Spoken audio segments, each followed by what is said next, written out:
अगर हमारे पास ये NMe3 वाला बेस है ना, इसको हीट किया, एक ये एल्कीन बना, एक ये एल्कीन बना, इन दोनों में से बताओ कौन सा सेटजेफ प्रोडक्ट है और कौन सा हॉफमैन है।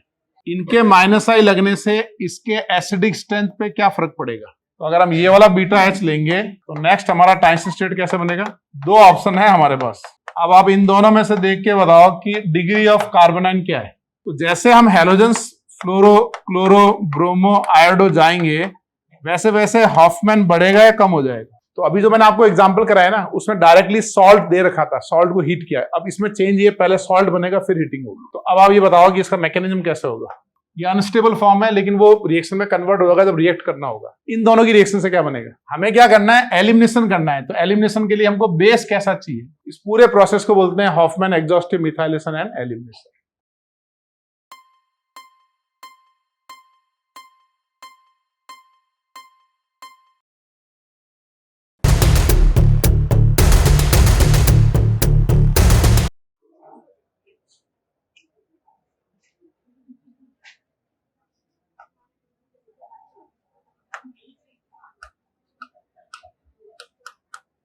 एक लिखो आप सेटजेफ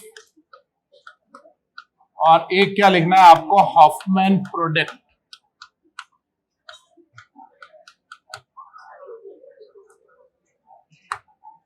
देखो जरा सेटजेफ वर्सेस हॉफमैन प्रोडक्ट।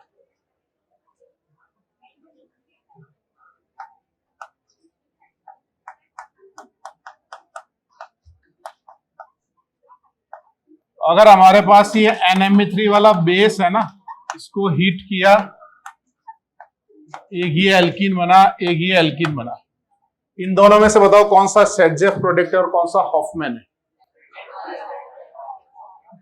पहला वाला कैसा है, Hofmann. Less branch less stable is Hofmann, more branch more stable is Saytzeff. Stable कौन सा होता है, सेटजेफ वाला है, ये हॉफमैन वाला सेटजेफ। मोर ब्रांच मोर स्टेबल हमारा सेटजेफ है ना। अब ये बताओ कि जब अब इसमें NMe3 डालते हैं ना तो हॉफमैन बनता है हमारा 95%। लिविंग ग्रुप चेंज करते हैं, यानी इस बार मेजर कौन बन गया हमारा, हॉफमैन। ऐसे ही अगर हमारे पास सल्फर पे पॉजिटिव चार्ज लगा हो तो अगेन हॉफमैन आएगा 74%। फ्लोरीन लगा हो तो हॉफमैन आएगा 70%। ब्रोमीन लगाओ तो हॉफमैन आएगा 30%। तो बताओ कब कब हॉफमैन मेजर हो रहा है, पहले 3 में मेजर हो रहा है ना हॉफमैन। तो पहले इसको लिखो एक बार,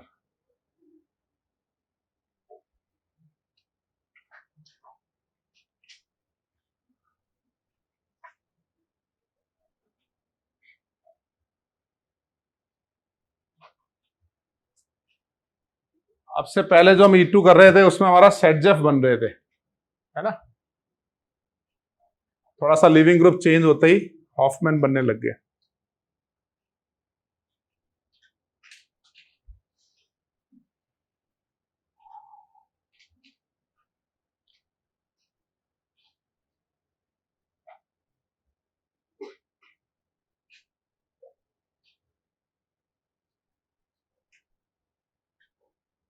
लिख लिया सबने।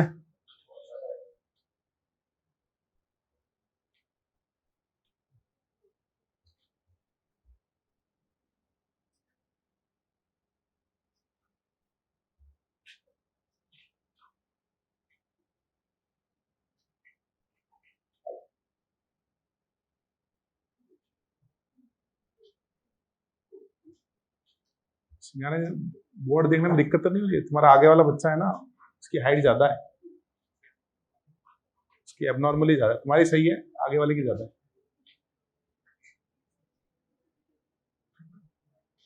अगली क्लास में हाइट कम करा के आना है, सिंगाने जो दिखता नहीं है। वो व्हीकल में एक स्विच होता है ना, कई व्हीकल में हाइट गाड़ी के ऊपर नीचे हो जाती है। क्या भाई लिख लिया सबने। वैसे एक चीज बताओ आपको, ये जो तीनों है ना, इन तीनों, अच्छा हैलोजन में सबसे मोस्ट इलेक्ट्रोनेगेटिव एलिमेंट कौन होता है, फ्लोरीन। और ये सब पॉजिटिव चार्ज है, तो जो भी पॉजिटिव चार्ज होते हैं ना उनके इंडक्टिव इफेक्ट स्ट्रांग होते हैं, यानी उनके -I ज्यादा होते हैं, क्योंकि जो पॉजिटिव चार्ज होगा उसकी इलेक्ट्रोनेगेटिविटी ज्यादा होगी। तो इन सब में कॉमन चीज है कि इनका माइनस साइज जो है वो कैसा है, स्ट्रॉन्ग है। ये बात समझ में आ रही है? ठीक है, तो देखो अब चेंज क्या आएगा। अब मैकेनिज्म में चेंज ये आएगा,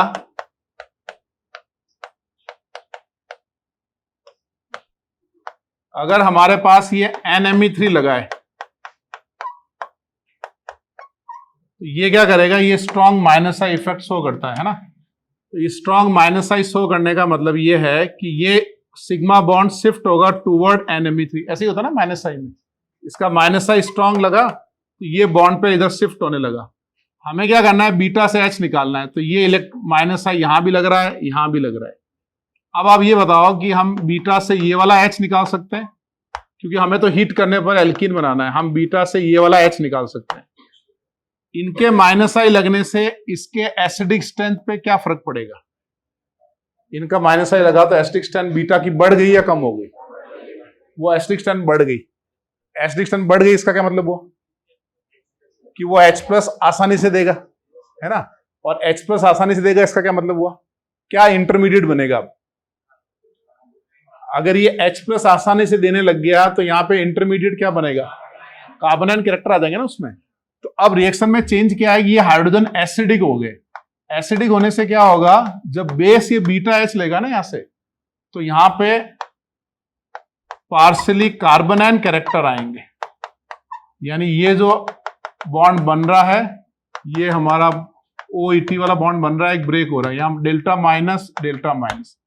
ये ट्रांजिशन स्टेट बनेगी अगर हम बीटा से H लेते हैं, है ना। अब पिछले जो E2 था ना, उसमें क्या था कि एल्कीन कैरेक्टर आ रहा था ट्रांजिशन स्टेट में। अब इसमें कार्बोनाइन कैरेक्टर आ गया क्योंकि इसका माइनस का इफेक्ट स्ट्रॉन्ग है। एक और ट्रांजिशन स्टेट बना सकते हैं हम, ये भी तो बीटा H ले सकते हैं। तो अगर हम ये वाला बीटा H लेंगे तो नेक्स्ट हमारा ट्रांजिशन स्टेट कैसे बनेगा,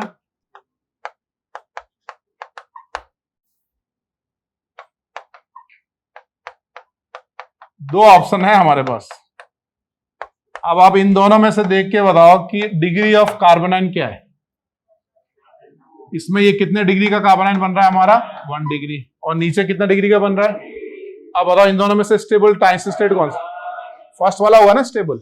तो पहले क्या होगा, उसमें कार्बोनाइन कैरेक्टर आएंगे, उसके बाद ये डेल्टा माइनस यहां अटैक करेगा और NMe3 निकल जाएगा। तो 1 degree carbanion is more stable than 2 degree. ये क्यों अनस्टेबल है, क्योंकि ये प्लस साइन लग रहा है, तो ये अनस्टेबल हो गया ट्रांजिशन स्टेट। तो अब बताओ मेजर कौन बनेगा हमारा, हॉफमैन मेजर बना है या सेटजेफ? हॉफमैन मेजर बन गया, समझे आप? ठीक है, बस इतना ही है कि इसके माइनस आई लगने से इसका एसिडिक स्ट्रेंथ बढ़ गया। तो अब हमारा कार्बोनाइन कैरेक्टर आ गया, तो हम कहेंगे ये वाला ट्रांजिशन स्टेट ज्यादा स्टेबल है और 2 डिग्री क्या है हमारा, अनस्टेबल है। अच्छा अब बताओ, अगर मैं फ्लोरीन लगाऊं तो भी ये 70% आता है। तो जैसे हम halogens fluoro chloro bromo iodo जाएंगे, वैसे वैसे हॉफमैन बढ़ेगा या कम हो जाएगा? हॉफमैन कम हो जाएगा। कम क्यों हो जाएगा, उसकी इलेक्ट्रोनेगेटिविटी कम हो गई ना, माइनस का इफेक्ट कम हो गया उसका। तो मेजर किस में आता है, फ्लोरीन में। फिर वो क्लोरो ब्रोमो आयोडीन में, फिर वो एल्किन कैरेक्टर वाला ट्रांजिशन स्टेट डोमिनेट करने लगता है। समझे आप? तो पहले इसको लिखो आप।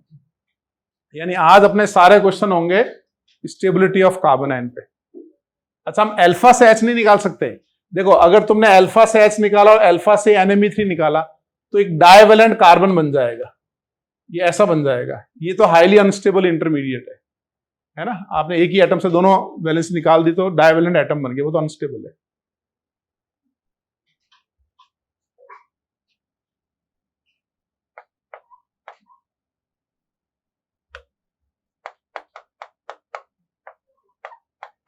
ये भी एंटी एलिमिनेशन है, बस चेंज इतना है, stability of carbon at beta position.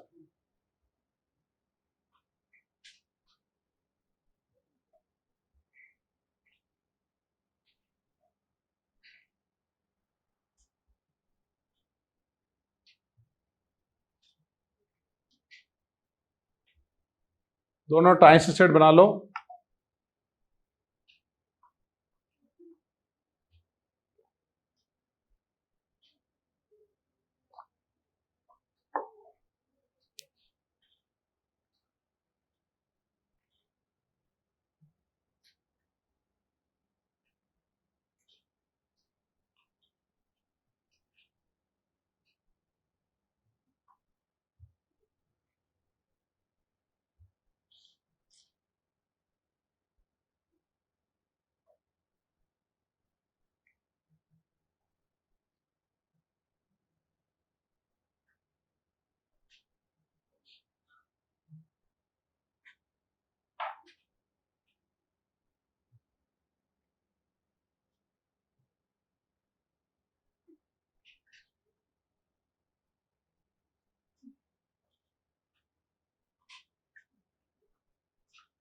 लिख लिया सबने?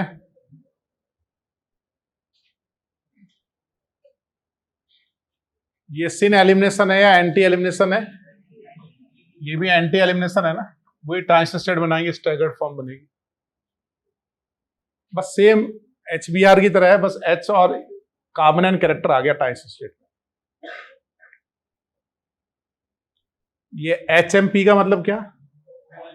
Hoffmann product decreases.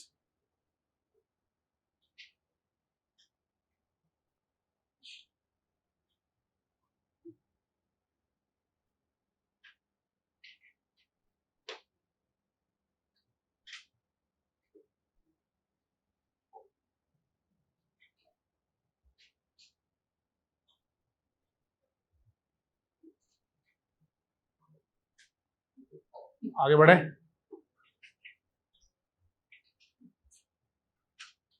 वहां लिखो major product is determined by stability of carbon and at beta position. Major product is determined by stability of carbon and at beta position.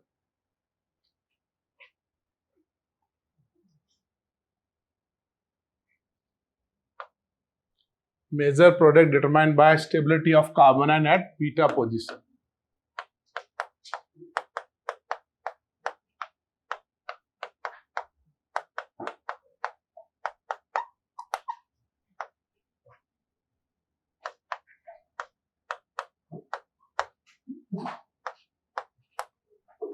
अगर हम इसके अंदर E2 करें तो हमारे पास ये दो प्रोडक्ट बनेंगे, यानी इस अल्फा से हमने ये हाइड्रोजन निकाल लिया, इस बीटा से ये हाइड्रोजन निकाला, तो ये वाला एल्कीन बन गया। इस अल्फा से हाइड्रोजन निकाला और बीटा से हाइड्रोजन निकाला तो राइट वाला एल्कीन बन गया, है ना। और इजी बनाने के लिए मैं इसको थोड़ा ऐसे बना लेता हूं।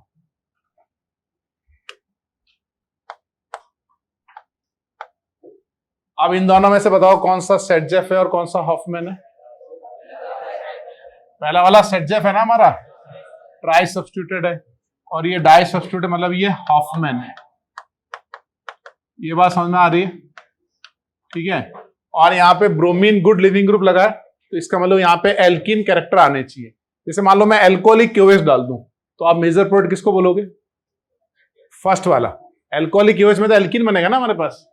यहाँ पे कार्बन कब आते हैं? जब NMe3 होता है या सल्फर होता है या फ्लोरीन होता है, तीन एग्जाम्पल में कार्बन आएंगे, ठीक है ना। तो अगर एल्कोहलिक क्यूएच डाला तो ये वाला बन गया मेजर। लेकिन जैसे ही हम लोग टस्सी ब्यूटोऑक्साइड डालते हैं, आज हमारे जो सीट में क्वेश्चंस थे वो ये वाले थे, टस्सी ब्यूटोऑक्साइड डालोगे तो हॉफमैन बनता है 72%। अब बताओ ये 72 कैसे बनता है?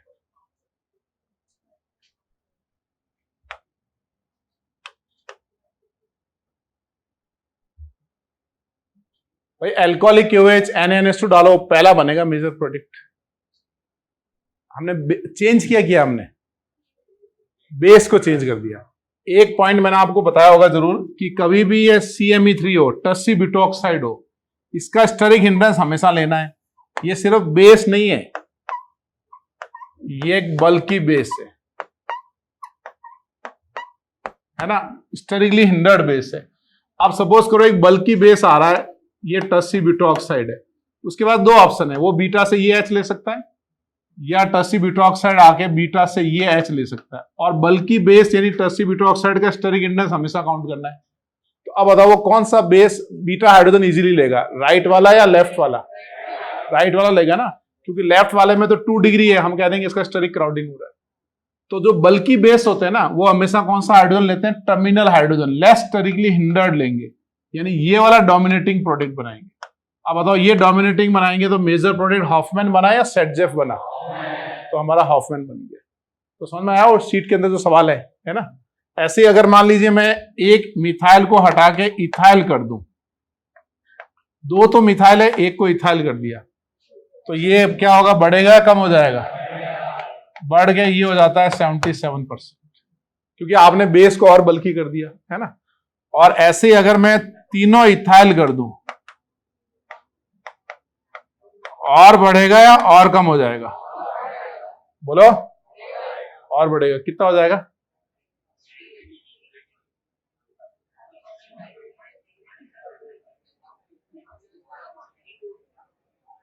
अंदाज लगाओ।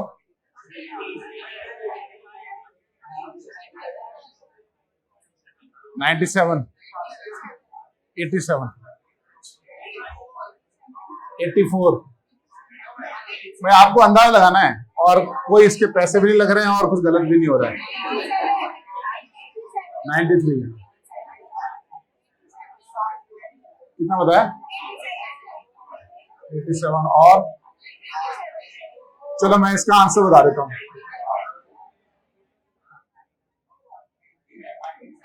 अभी एक डिजिट बाकी है,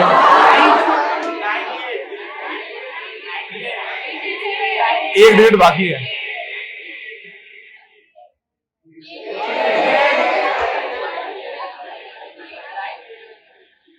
क्या आंसर क्या है तुम्हारा?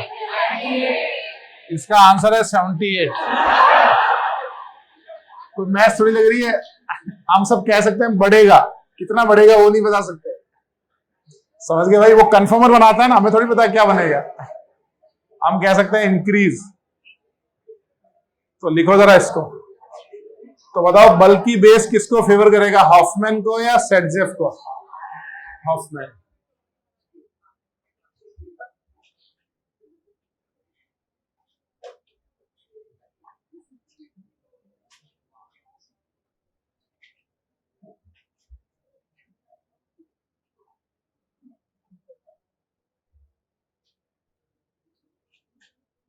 क्या तूने जैकेट पहन लिया? अच्छा तुमको फ्यूर हो गया। अच्छा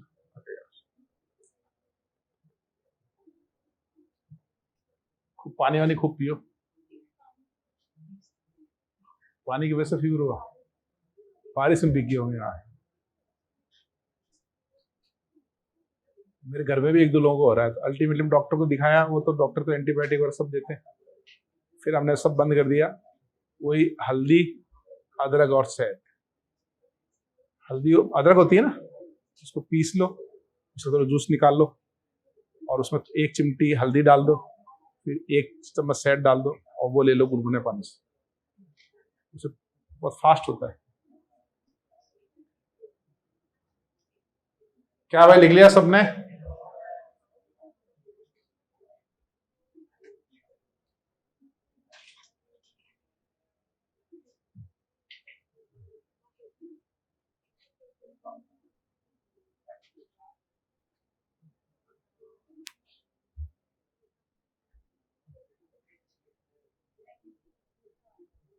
हल्दी के अंदर एक वो सब्सटेंस होता है करक्यूमिन, पता है आपको? करक्यूमिन हल्दी के अंदर होता है, इतना जबरदस्त होता है वो।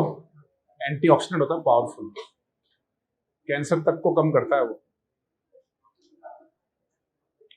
इसलिए अपने घरों में सर्दियों में देखा ना, हल्दी का दूध बहुत फेमस है, बहुत पावरफुल होता है हल्दी का दूध। तुम लोग अपनी लाइफस्टाइल में हल्दी को जरूर रखना है, गर्मियों में तो कम यूज करना है हल्दी अदरक।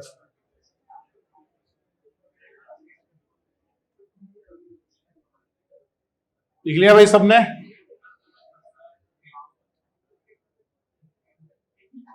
तो हल्दी अदरक से वायरस खत्म नहीं होता है, वायरस से लड़ने की ताकत बढ़ जाती है। वायरस तो आपने समझ लिया, कोरोना वायरस को, वो तो आएगा ही, बस अपनी इम्यूनिटी फाइट करेगी उससे।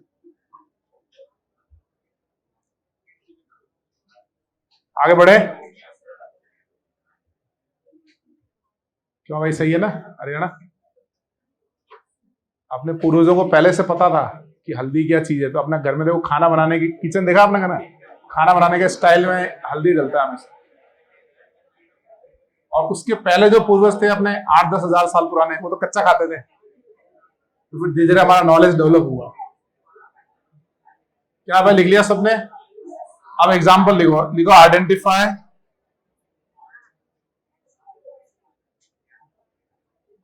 इसमें नीचे लिखा आपने बल्कि बेस फेवर हॉफमैन एल्कीन, बल्कि बेस फेवर हॉफमैन एल्कीन।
इन सब के मेजर प्रोडक्ट बनाने हैं आपको।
पहले 4 बनाओ एक बार।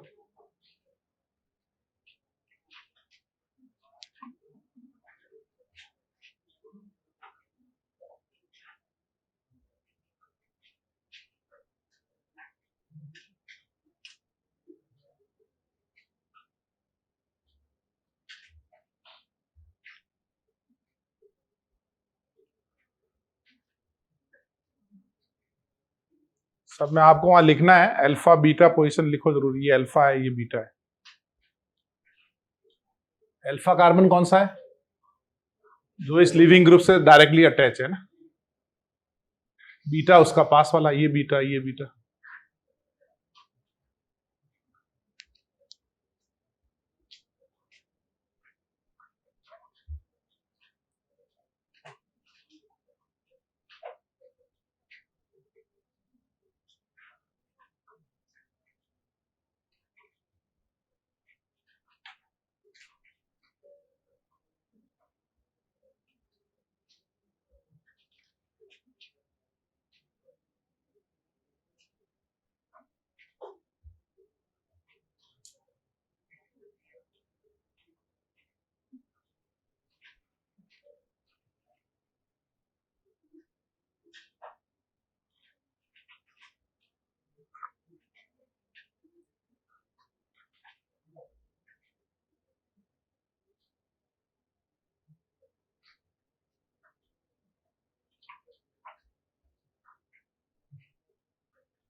हो गया भाई?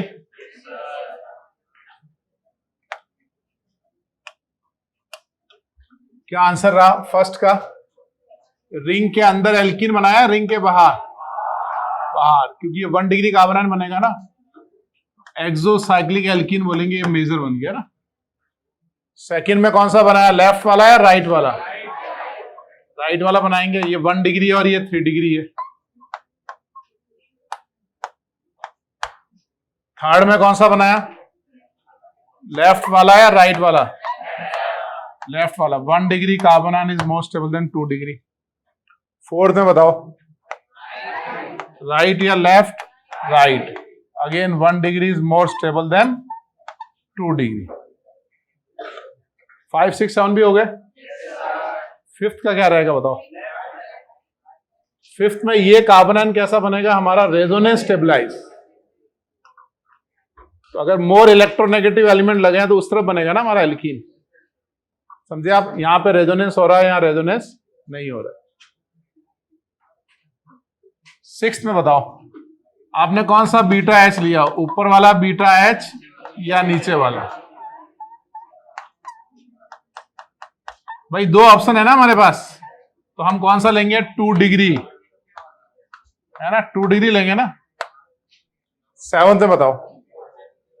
सेवंथ में ऊपर वाला तो ऑप्शन ही नहीं है हमारे पास, क्योंकि वो सेम साइड है और नीचे वाला ऑपोजिट साइड है।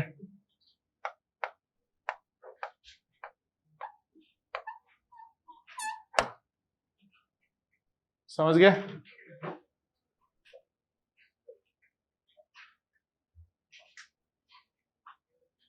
लिख लिया सबने? आगे बढ़े।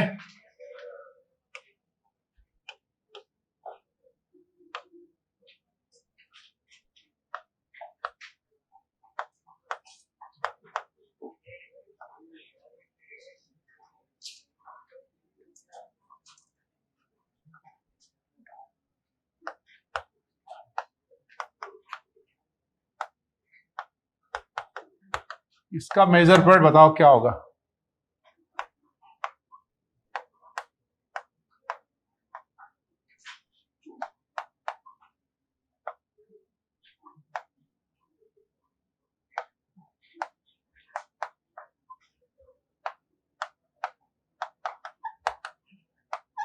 इसका भी इथॉक्साइड हीट किया, मेजर पॉइंट क्या होगा?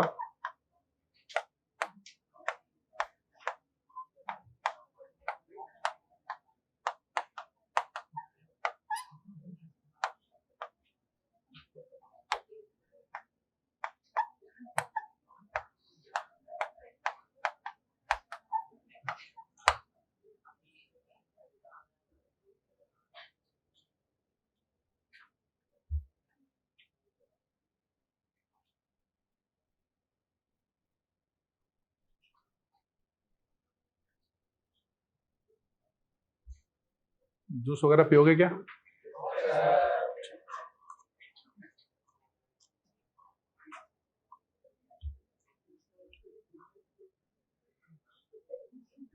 बनाओ।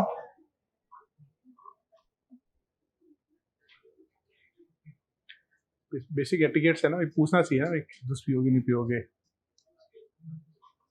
नहीं पियोगे वो बात अलग है।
हो गया भाई?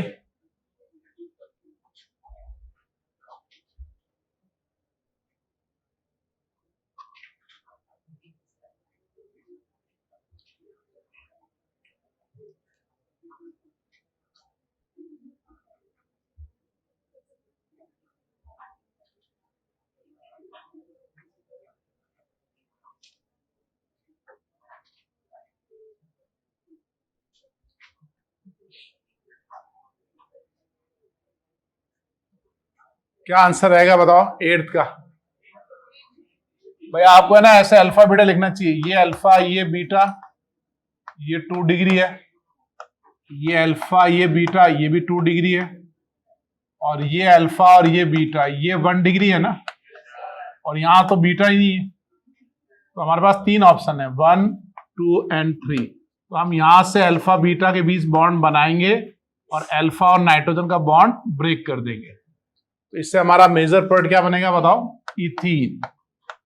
इसका आंसर आएगा इथीन। प्लस इथीन के अलावा ये जो रिमेनिंग है पूरा एक लिविंग ग्रुप बन जाएगा, यानी रिमेनिंग हमारा जो है ये 3 डिग्री अमीन, वो एक लिविंग ग्रुप बन जाएगा। समझे आप? तो ऐसा कुछ नहीं कि रिएक्टेंट बड़ा है तो प्रोडक्ट भी बड़ा बनेगा, ऐसा कुछ नहीं है ना। अब 9th में देखो क्या होगा, सेम बनेगा 9th में, सेम इथीन बन रहा है, समझ गए आप? 9th में भी इथीन कैसे बन रहा है? ये अल्फा ये बीटा, ये अल्फा ये बीटा, ये अल्फा ये बीटा, इसका प्रोडक्ट आएगा इथीन। 10th में बताओ,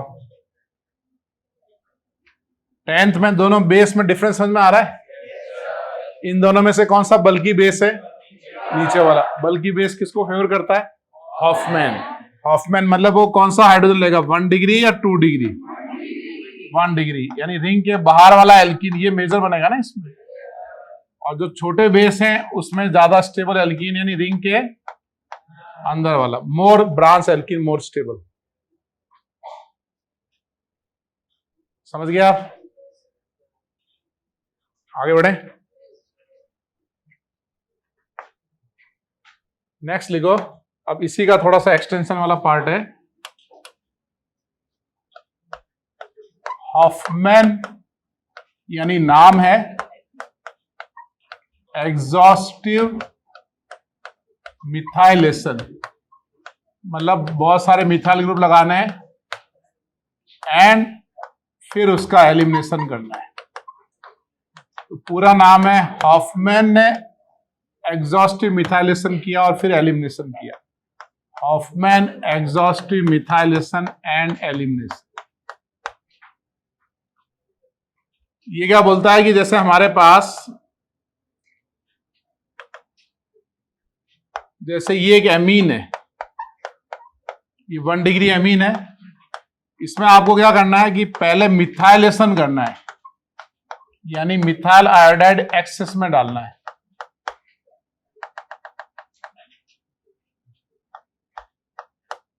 फिर सेकेंड स्टेप में आपको मॉइस्ट Ag2O डालना है, और थर्ड में आपको हीटिंग करना है। ये तीनों एक साथ करोगे तो ये प्रोडक्ट बनेगा लास्ट। मतलब ये तीनों प्रोसेस को मिला के बोलते हैं Hofmann exhaustive methylation and elimination. पहले आप मिथाइल आयोडाइड एक्सेस में डालो, फिर मॉइस्ट Ag2O डालो, फिर हीट करो तो ये एल्किन बन जाएगा।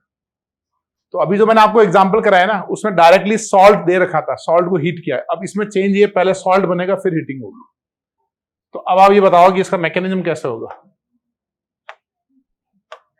अगर मैं आपको ये एमीन दे दूं और बोलूं कि इसमें मिथाइल आयोडाइड यूज करो, तो बताओ आप क्या स्टेप करोगे? बताओ। इसमें तो SN2 होता है ना सिर्फ, इसमें आपने अटैक किया, आयोडीन निकल गया। पहला स्टेप आपने किया SN2, यहां आया प्लस। अब बताओ नेक्स्ट स्टेप क्या होगा? वो इसमें कई बार लिखते नहीं, यहां पे कार्बोनेट बेस भी यूज करते हैं, सोडियम कार्बोनेट यूज करते हैं। इसमें I- ने एसिड बेस करके ये बन गया 2 डिग्री अमीन, और साथ में बन गया HI। तो इसके साथ है सोडियम कार्बोनेट डालते हैं, तो सोडियम कार्बोनेट क्या करता है, इस HI को न्यूट्रलाइज कर देता है और रिएक्शन को फॉरवर्ड करता है। वैसे रिएक्शन बैकवर्ड आएगी नहीं, क्योंकि हमारा मिथाइल आयोडाइड कैसे ऐड किया हमने? एक्सेस में। तो पहले SN2 हुआ, फिर एसिड बेस हुआ। अब बताओ आगे क्या होगा? फिर से रिएक्शन होगी ना, ये क्योंकि हमारे पास मिथाइल आयोडाइड कैसे ऐड किया है, एक्सेस में। Again SN2, again acid base, इससे बन जाएगा हमारे पास 2 डिग्री अमीन। अब बताओ क्या ये फाइनल प्रोडक्ट है? अब उसके बाद क्या होगा? फिर से SN2 होगा आगे। कब तक SN2 होता रहेगा? जब तक नाइट्रोजन के पास लोन पेयर होंगे। तो ये SN2 करते हुए ये बन जाएगा NMe3 प्लस NI माइनस। समझे आप? ठीक है। कितनी बार SN2 किया हमने? 3 बार। ये दोनों H हट के मिथाइल लग गया और लोन पेयर की जगह मिथाइल लग गया ना। अब बताओ इसके बाद क्या होगा? इसके बाद हम यूज करेंगे मॉइस Ag2। मॉइस Ag2 है ना, ड्यूरिंग रिएक्शन वो AgOH में कन्वर्ट हो जाता है। ये अनस्टेबल फॉर्म है, लेकिन वो रिएक्शन में कन्वर्ट होगा जब रिएक्ट करना होगा। इन दोनों की रिएक्शन से क्या बनेगा? हाँ, Ag प्लस और I माइनस से AgI बन जाएगा। और अब हमारे पास NMe3 प्लस और साथ में क्या बनेगा? OH minus. यानी हमने ये पहला स्टेप कर लिया, ये दूसरा प्रोसेस कर लिया, 2 प्रोसेस कर लिए। अब तीसरे में हम करेंगे हीट। इसको हीट करने पर ये बन जाता है। ये समझ में आ रहा है कैसे बन रहा है? यानी अभी जो हमने किया, base abstract that beta which is more from more stable carbon ion, यानी वो यहां से बीटा एच लेगा और कार्बन आयन बना के NMe3 निकल जाएगा। AgOH हमने क्यों यूज किया? क्योंकि I माइनस और OH माइनस में स्ट्रॉन्गर बेस कौन है? OH माइनस स्ट्रॉन्ग बेस है ना। हमें क्या करना है? एलिमिनेशन करना है। तो एलिमिनेशन के लिए हमको बेस कैसा चाहिए? स्ट्रॉन्ग चाहिए। इसलिए क्या करते हैं? AgOH डालेंगे ताकि I की जगह OH आएगा, यानी weak base convert into strong base. इस पूरे प्रोसेस को बोलते हैं Hofmann exhaustive methylation and elimination. समझे आप? तो इसको लिखो जरा। यानी पहले हमने जो किया वो डायरेक्ट एलिमिनेशन कर दिया था। अब हम क्या कर रहे हैं? पहले रिएक्टेंट बना रहे हैं, सॉल्ट बना रहे हैं, फिर एलिमिनेशन कर रहे हैं।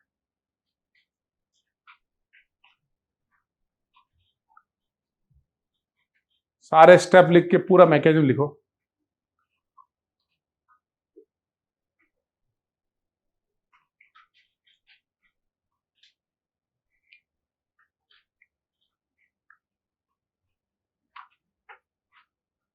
अब समझ में आया इसका नाम एग्जॉस्टिव मिथाइलेशन क्यों है? क्योंकि हम बहुत सारे मिथाइल ऐड कर रहे हैं।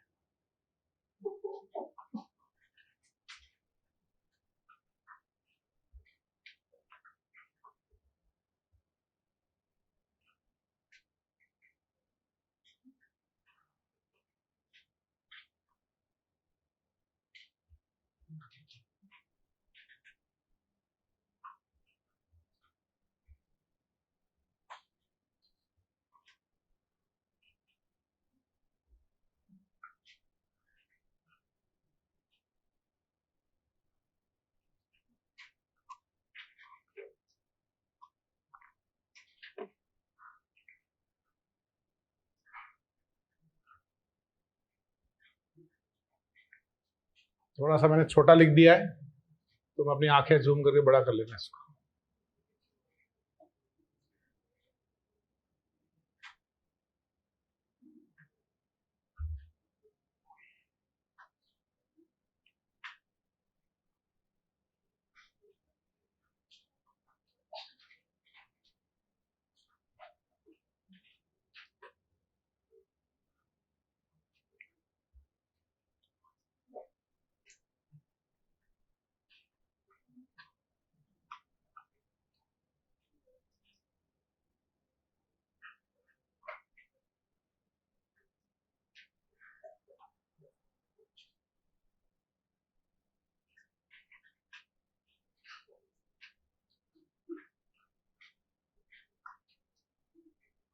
लिख लिया सब लोगों ने पूरा मैकेनिज्म?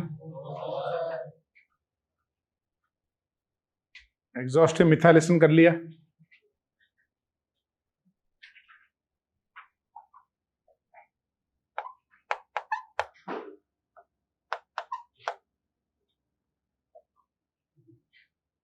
सिंगाने जी, मेरे दिमाग में आइडिया है यार।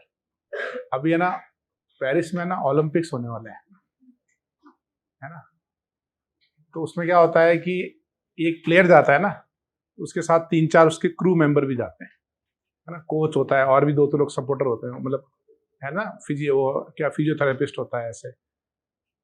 तो मैं ही सोच रहा हूँ यार, मुझे सोच रहा है ओलंपिक वगैरह में देखा नहीं मैंने कभी, मैं लाइव देखना चाहता हूँ उसको।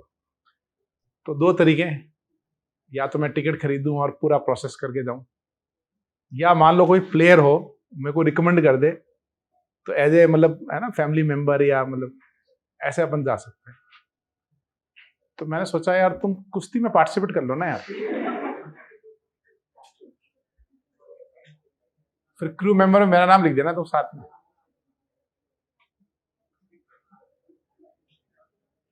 क्या बोलते हो सिंगाने जी?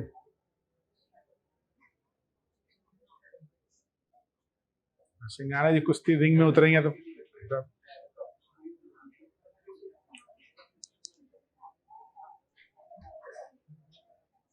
तुम एक काम करो, तुम्हारा तो दोस्त है ना, उसके साथ एक वीडियो बनाओ कि कैसा मैं कुश्ती में शानदार हूं, उसको उठा उठा के पटक के, है ना, फिर अपन ओलंपिक कमेटी को भेजते हैं, देखो भाई असली टैलेंट तो यहाँ कोटा में बैठा है। तुम तैयार हो? ऐसा नहीं कंपलसरी है, फाइट तो कंपलसरी है। क्या भाई लिख लिया सबने? अब नीचे लिखो। अब इसकी प्रैक्टिस करनी है हमको, है ना। एक एग्जांपल मैं और करके दिखाऊंगा, उसके बाद आपको करना है। ये आपको कितने डिग्री का एमीन नजर आ रहा है भाई? 2 डिग्री का एमीन है ना ये। अगर मैं इसमें ऐसे लिख दूंगा ना, HEMAE, इसका क्या मतलब है? Hofmann exhaustive methylation and elimination, यानी वो तीनों चीजें करनी है। वो जब आप तीनों प्रोसेस करोगे तो ये एल्कीन बनेगा। और फिर आगे अगेन लिखेंगे HEMAE, again Hofmann exhaustive methylation elimination, तो ये प्रोडक्ट बनेगा। ठीक है ना। अब मुझे बताओ कि इसमें कितने मोल मिथाइल आयोडाइड के कंज्यूम होंगे? 2 बार होंगे ना। पहले हम SN2 करेंगे, एसिड बेस करेंगे, तो 2 degree amine will convert into 3 degree. फिर अगेन हम मिथाइल आयोडाइड ऐड करेंगे, अगेन SN2, और ये क्वाटरनरी सॉल्ट बन जाएगा। ये होता ना मैकेनिज्म।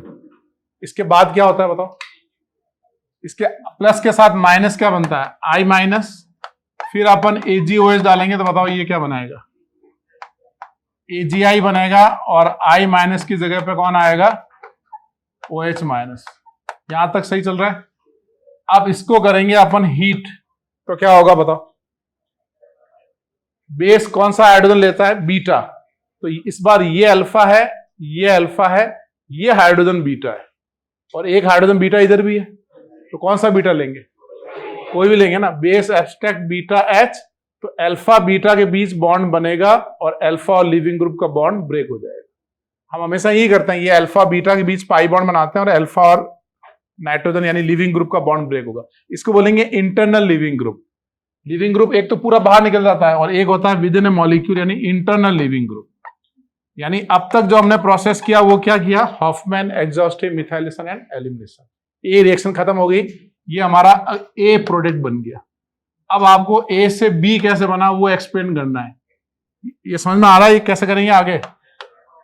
अब फिर से वही प्रोसेस करना है, फिर से मिथाइल आयोडाइड एक्सेस में, फिर से Ag2O, तो ये N का अटैक होगा और ये क्या बन जाएगा? हमारा सॉल्ट बन जाएगा ना ये। और फिर I माइनस की जगह पे कौन आएगा? OH minus. इसको हीट करेंगे तो एलिमिनेशन होगा। तो इस बार कौन सा बीटा लेंगे बताओ? ये अल्फा है, और ये कौन सा है हमारा? ये ऊपर वाला बीटा है ना हमारा। तो बेस एब्स्ट्रैक्ट बीटा, और ये पाई बॉन्ड बनेगा। तो ये अल्फा बीटा बॉन्ड बनाओ, alpha leaving group bond break कर दो, ये आइसोलेटेड डाइंस बन गया। समझे आप? हमने 2 बार रिएक्शन क्यों की? क्योंकि 2 बार दे रखा है ना उसमें। अगर एक बार रिएक्शन करने को बोला था तो हम ये बनाते, वो फिर से कह रहा हॉफमैन एग्जॉस्टिव मिथाइलेशन एलिमिनेशन, तो फिर कर देंगे, तीनों चीज वापस करेंगे। बना उसको।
उसका नीट का क्या हुआ फिर?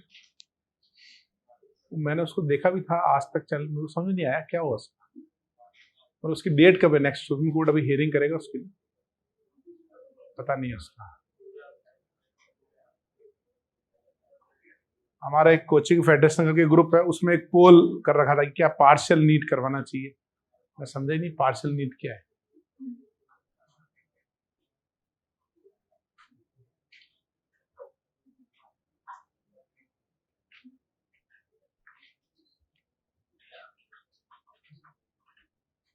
पार्शियल नीट क्या होता है? कुछ बच्चों को करवाएंगे तो बाकी सारे बच्चे कहेंगे ना हमको देना है। अच्छा, वो क्वालिफाई कर देंगे भाई इतने ही बच्चे परसेंटेज वाला दे सकते हैं।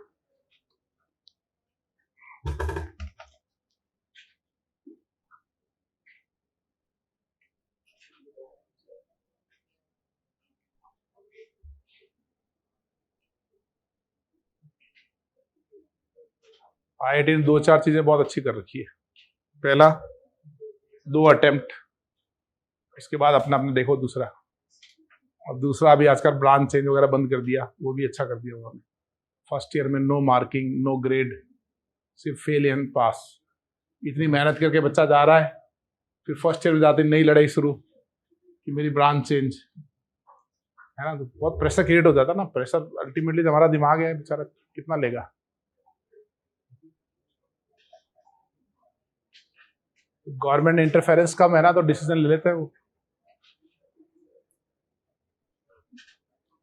आगे बढ़े, एग्जाम्पल करें।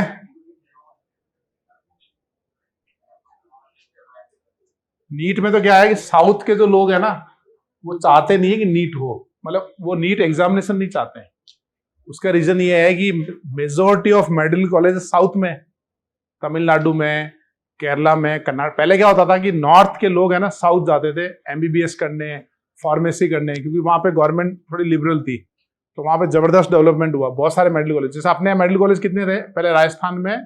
5 या 6 थे बस पूरे राजस्थान में। और वहां पे बहुत सारे मेडिकल कॉलेज, हर जिले में मेडिकल कॉलेज था। तो अपने लोग वहां जाते थे। तो वहां जाने पे क्या होता था कि भाई उनका खुद का एंट्रेंस होता था स्टेट का। तो जो स्टेट के जो बच्चे हैं रैंकर, उनको तो कम फीस में एडमिशन मिलता था। लेकिन बाहर का बच्चा वहां जाएगा तो उसको मैनेजमेंट कोटे में जाना पड़ेगा। और मैनेजमेंट कोटा मतलब बहुत महंगा, है ना। मतलब 17, 18, 20 लाख तो फीस। फिर आपको डोनेशन देना पड़ेगा 50 लाख, 1 करोड़। कॉलेज अच्छा है तो 1.5 करोड़, 2 करोड़। वो पूरा एमबीबीएस 3-4 करोड़ में पड़ता है। 4 करोड़ रुपए एक सीट के मिलते थे उनको। अब सोचो उनके पास मैनेजमेंट सीट है 20-25, तो 100 करोड़ रुपए मिल गया ना। अब नीट से क्या हुआ? सेंट्रलाइज हो गया, पूरा गवर्नमेंट ने कंट्रोल कर लिया उसको। अब सारे रूल रेगुलेशन लग गए कि भाई आपको 40 सीट ऐसे देनी है, स्टेट को 20 सीट सेंटर से जो आएंगे उनको देनी है। तो उनका मैनेजमेंट कोटा भी कम कर लिया, तो अल्टीमेटली उनका नुकसान हो गया। समझ गया तुम? तो अगर साउथ डोमिनेटेड गवर्नमेंट आती ना, अगर मान लो अभी जैसे मोदी जी अभी आए थे, बाल बाल बसते बसते आए, है ना।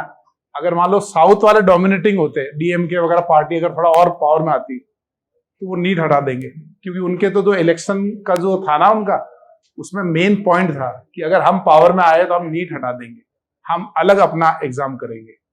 मतलब कुल मिला के हमारे स्टेट के बच्चों को हम 90% सीट देंगे। तो बहुत बड़ा पॉलिटिकल मैटर है ये। तो तुम बच गए हो। कैसे बच गए तुम? तुमको देना ही नहीं है ना। और दूसरा, तुमको बार बार आईआईटी के बारे में सोचना भी नहीं है। क्या होता है कि 1-2 ट्राई कर लिया। जब बंसर क्लासेस में मैंने ऐसे बच्चे पढ़ाए हुए जो 4-4 बार पढ़े, 3-3 ड्रॉप में, समझ रहे हो। फ्रंट बेंच में बैठे रहते थे 5-7। अब हर साल देख के बड़ा अजीब सा लगता था यार। तो बोलते यार फिर आ गए, हाँ सर इस बार हुआ नहीं, हम फिर आ गए, ठीक है ना। तो उसके बाद आईआईटी ने जो 1 साल किया ना, बहुत अच्छा था भाई। क्या होता है, जिसका होना है और जिसको करना है, 1 ड्रॉप बहुत है ना। तो तुम्हें पूरी मेहनत करनी है, ड्रॉप का सोचना ही नहीं है। और कर लिया है तो भी पूरी मेहनत करनी है।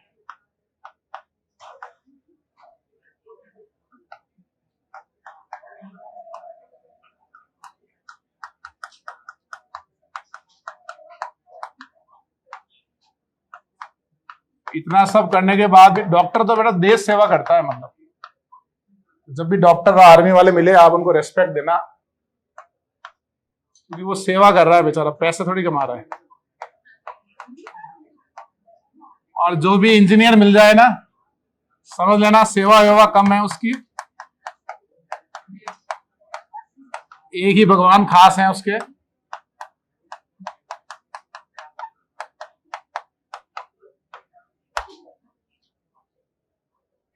क्या भाई गुजराती बंधु सही बोला, इंजीनियर मिल जाए तो क्या है, 99% इंजीनियर क्या है, पैसे कमाते हैं। एम है पैसा कमाना, जल्दी कमाना, जल्दी जीवन जीना, फास्ट फॉरवर्ड रहते हैं।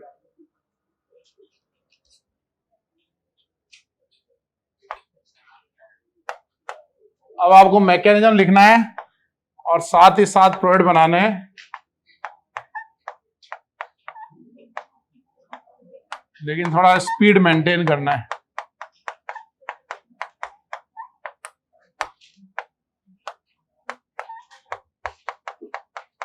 शीट में जो डाउट थे वो आपके ज्यादातर खत्म हो गए होंगे। एक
हाइड्रोकार्बन के लेक्चर कहां तक पहुंचे तुम,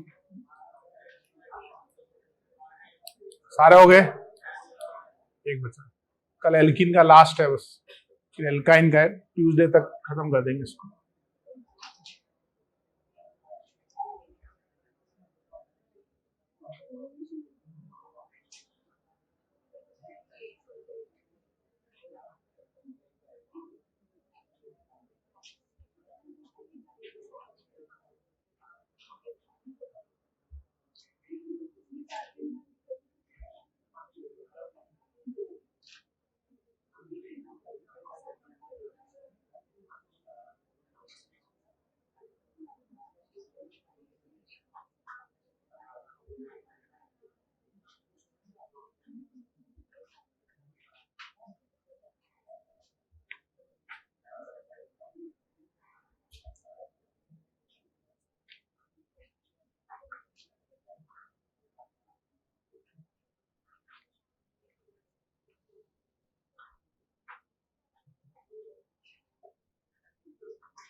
हो गया भाई?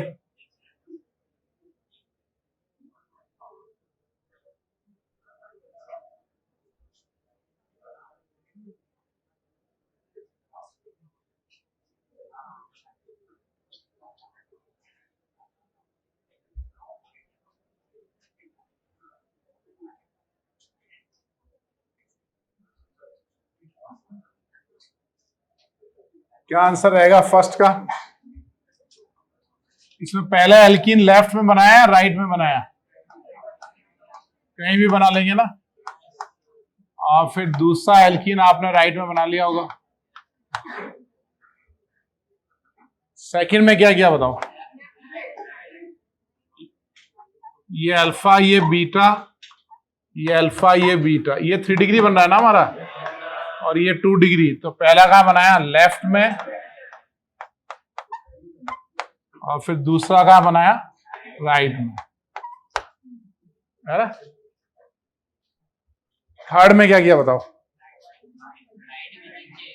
ये अल्फा, ये बीटा, और ये भी बीटा है ना हमारा, हाँ, और ये अल्फा और ये बीटा, ये 2 डिग्री, 2 डिग्री, और ये 1 डिग्री। तो 1 डिग्री वाला बनाया होगा ना आपने। पहला एल्कीन बनेगा नीचे की तरफ राइट में। फिर अगेन आपने Hofmann exhaustive methylation and elimination किया।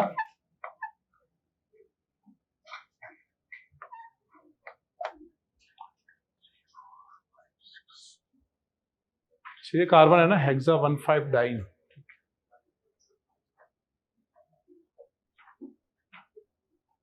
समझ गया भाई? थोड़ा इसके एग्जाम्पल अगली बार और करेंगे ना, आज कम ही हुए।